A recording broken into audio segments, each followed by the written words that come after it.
The royal family are joined by an entourage of staff members both in and out of their royal residences, with everything from personal assistants to nannies in for the count. With 3 young children and a host of royal duties to fulfill, it's no wonder the Duke and Duchess of Cambridge have a full-time nanny to care for the royal heirs. But how will Prince George, Princess Charlotte and Prince Louis TM's nanny spend Christmas Day? Maria Teresa Marrion Borrallo is just one of many royal nannies tasked with looking after the children of Kate, Duchess of Cambridge and Prince William.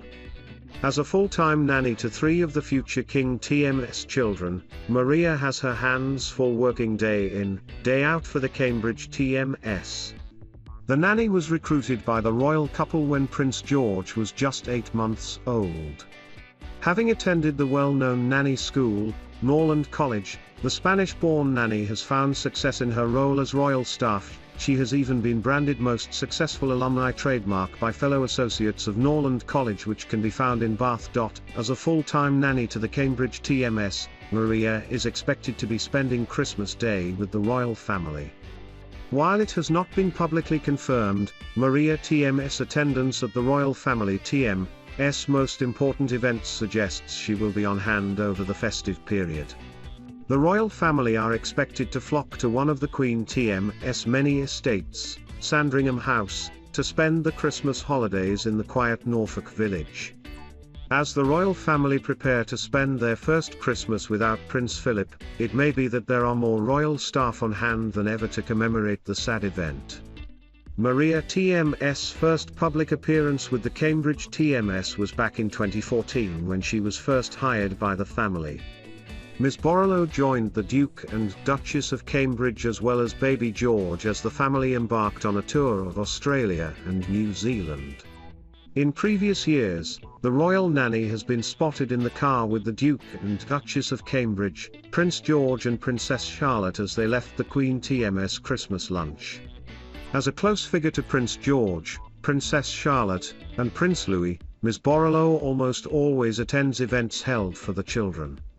In 2015, Ms Borrallo was seen talking to the Queen and various other members of the royal family at Princess Charlotte TM's christening.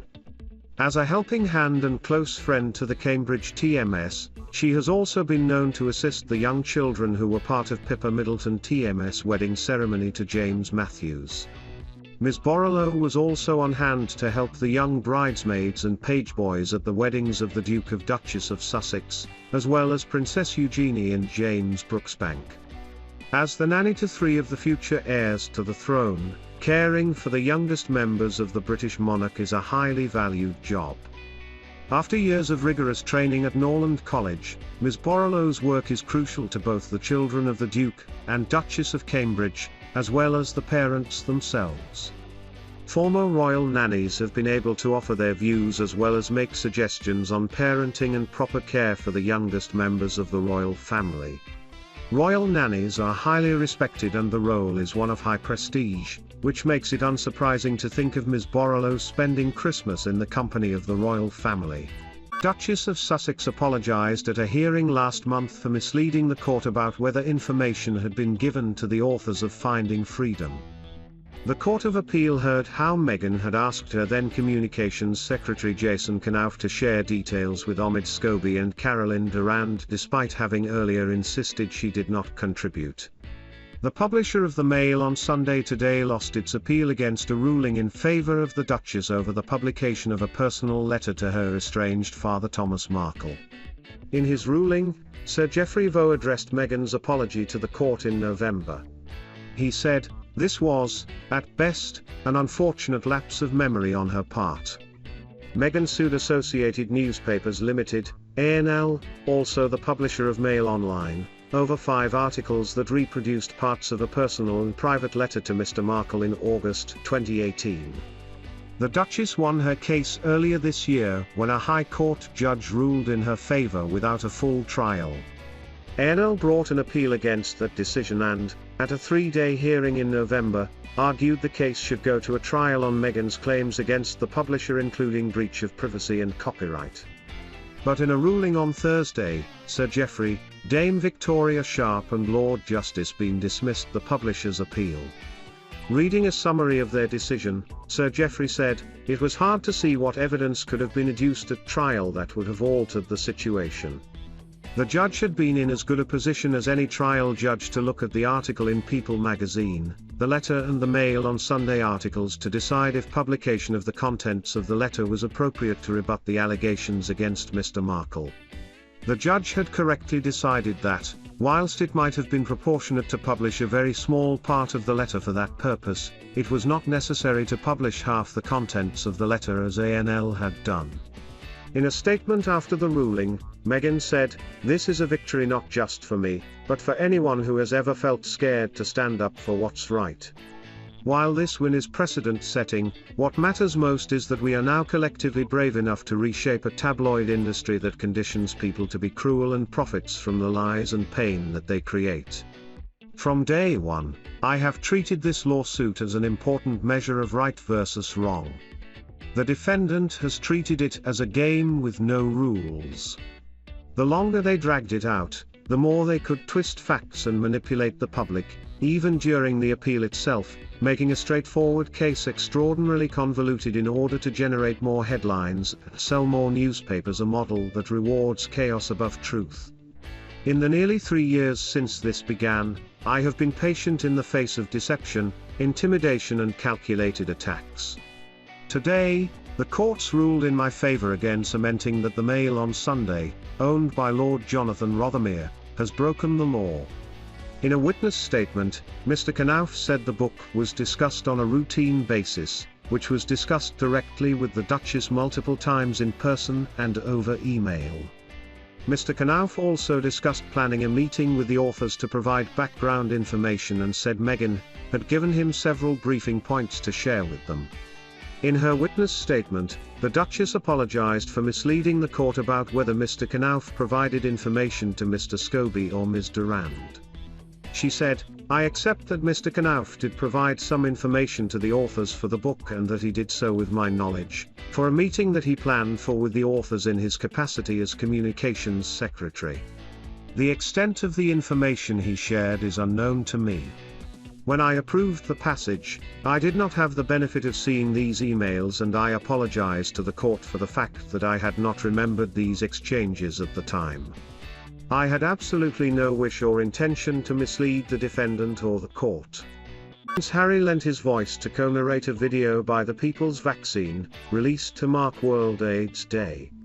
The clip draws striking parallels between the struggles for access to HIV medicines and COVID-19 vaccines in developing countries. With this video, the People's Vaccine, a movement of health and humanitarian organizations, experts, economists and global leaders, argues the world is witnessing history repeating itself when it comes to barring poorer countries to access to means that could drastically curb a pandemic. The video is narrated by both the Duke of Sussex and UN AIDS Executive Director Winnie Byanyima. It begins with Ms Byanyima saying, "The world is fighting a killer virus and not for the first time." It then shows footage from the late 1980s and 1990s regarding the worldwide HIV and AIDS crisis. Late Princess Diana appears in the footage while her younger son, Prince Harry, begins to speak. In the clip, Harry can be heard saying, "There are striking parallels between COVID-19 and another deadly pandemic, one that emerged 40 years ago, HIV." The video goes on noting both these pandemics have caused millions of deaths, but scientific breakthroughs such as antiretroviral treatments for HIV and the COVID vaccines have been able to bring life back to normal for many but not for all, as the Duke can be heard saying. He adds, "This is a story about how corporate greed and political failure have prolonged both pandemic and what we can do to stop it." While many rich countries are already distributing to their population booster jabs, only 6% of the people living in the continent of Africa have been fully vaccinated against COVID. This inequality in the distribution of vaccines comes as the United Nations warned AIDS will kill 7.7 million people in the next decade if access to treatments isn't not made fairer. Ms Byanyima can be heard saying in the video, "Why are the poor being left behind?" Among organizations endorsing the message of the video, there is Frontline AIDS, whose executive director Christine Stegling said, "This is not the first time the governments of rich countries have moved on from a problem as soon as it appears to be in someone else's backyard. We saw it with AIDS, where the transformative impact of HIV treatments in rich countries has seen urgency, focus and funding for the global response fall sharply, and we are starting to see the same thing with COVID-19. We cannot allow history to repeat itself. The COVID-19 pandemic is far from over, but high-income, high-vaccination countries are already starting to talk about future pandemics, while turning a blind eye to those that continue to impact poorer regions. This will only prolong the pain of existing pandemics, placing millions of lives at risk. We urgently need a people-TMS vaccine to benefit everyone, everywhere." Prince Harry has been championing the cause of vaccine equity for months alongside his wife, Meghan Markle. In May, the couple were campaign chairs of Global Citizens Vax Live, drawing attention on the importance to distribute COVID vaccine across the world to end the pandemic. They have since continued to keep the spotlight on this issue with other public appearances, including a series of visits during their tour of New York in September. But the Duke has also spent years working to improve the lives of people affected by HIV and AIDS. In the mid-2000s, he co-founded Centibale to support the mental and physical well-being of children in Lesotho affected by HIV. With the passing of the years, the charity has opened a branch also in Botswana.